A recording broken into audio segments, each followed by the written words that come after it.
This is what I'm working with, a Peerless 3-speed.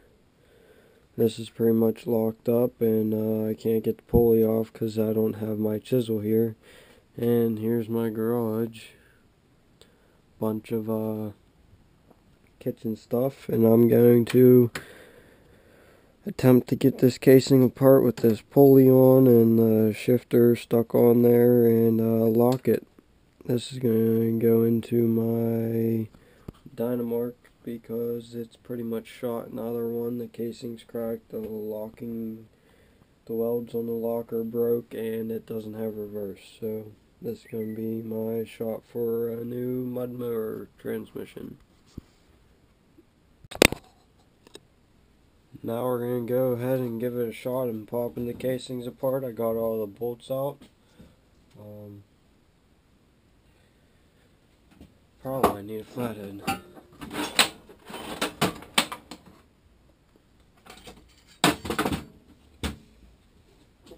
Flatheads.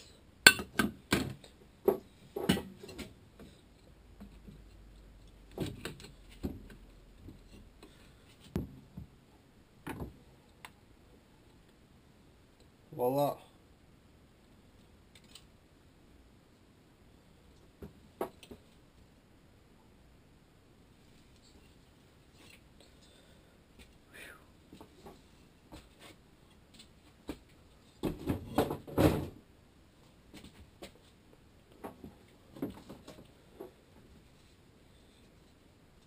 So that's inside your transmission, what makes it tick.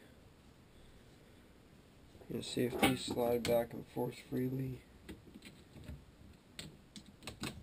See, yep, that shifts easy, so you know what my problem is with the hard shifting is the shift linkage is seized up in the casing, so I'm gonna have to get the air chisel on that. But take this out. You can see there's a spider gears. How that turns. What I'm gonna have to do is pull them out, and I'll show you whenever I get them out. See if we can get these spider gears out here. I can't find any rubber gloves, so that's what I'm gonna have to make deal with.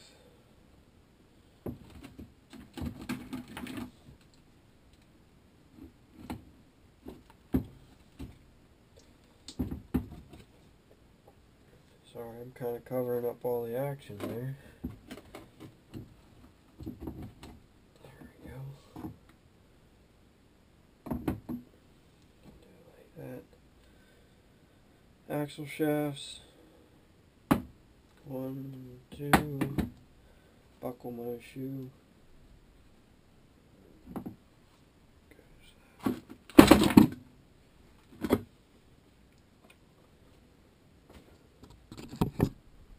That's what I gotta clean up and weld up.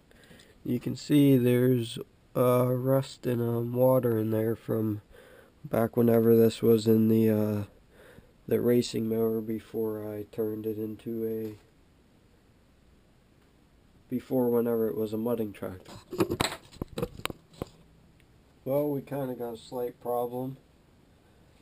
As you can see, this is a shaft from in there that the spider gears go on. This one slides on and you can wiggle it back and forth. That is not good at all. It's not supposed to be like that. So, I guess we're not going to be able to do this the easy way. What I was just going to do is set this in and push these out and weld it up, but I guess I can't do that now because I got to put it in there and make sure it's going and lining up good. Well, I've decided that I'm just going to weld it. It's for a mud mower. If I screw up, I can find some other spider gears and re-weld it, so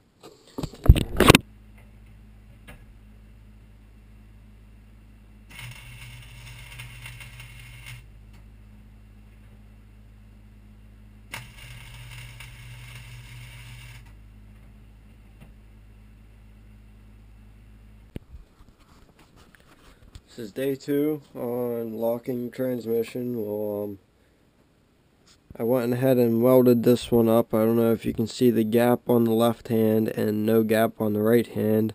I'm not really worried about it that much because I can put this in there sideways in the gear like this. That way the spider gears come in contact with this side and the side over here, not this side. Sorry about that. But I gotta clean this up and then put it in the case and see if it works out. If it works out, then I gotta work on getting the shifter to move freely because I don't have an air hammer here, so oh well.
So now what I did here was I put the casing on, and what I'm going to do, hold on, I'm going to set this down real quick.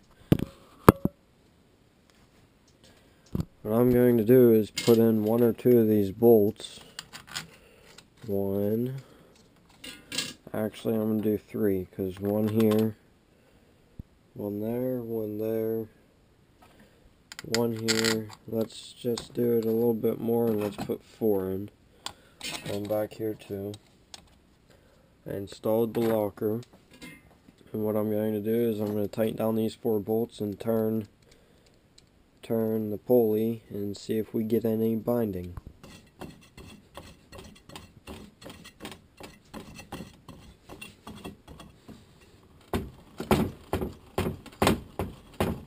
There's rust on the pulley, so this hurts my finger, but I'm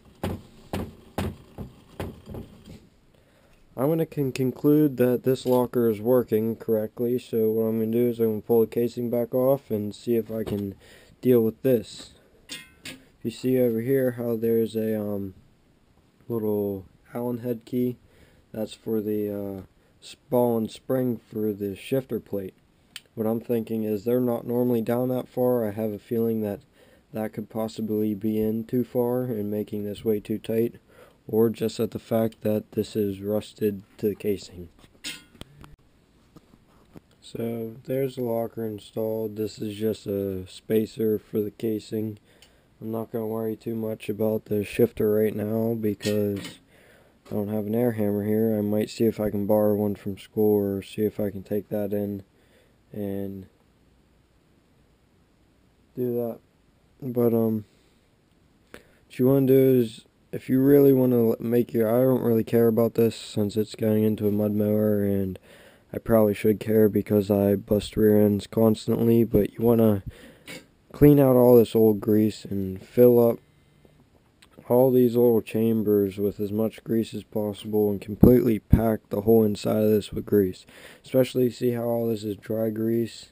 You really want to make sure that's brand new grease, and since you're going to be in mud and water most likely, you want to try and find new O-rings or order new seals for the transaxle. If you see these brass bushings whenever you go to put the case back together, they have, you can see how right down in there there's a little triangle piece. Here, let me get something to point with. The edge of this wire, you can see how there's like a little triangle, or here you can see it on this one better. You got to make sure those are pushed down into these slots. How on both sides there's a slot there and there's a slot there. You need to either take a screwdriver or a punch or something and push down these little triangle pieces into the little slots, because if you don't push those down, they will get caught in your casing, and then it'll be really hard to turn your pulley by hand. But once you put it under motor pressure, these brass bushings will get worn down to the point where these shafts can loosely wobble back and forth, and then they will the bushings will go bad, and then your shafts can move back and forth once it wears down enough on the shaft where it's not offset anymore. And make sure there's no rocks, no water or anything. And whenever you go to put the casing back together, you want to get some blue RTV sealant, clean all this up with a wire brush, and put a healthy dosing of this all the way around your case. And you can't forget about this inside bolt, because water will leak in there too.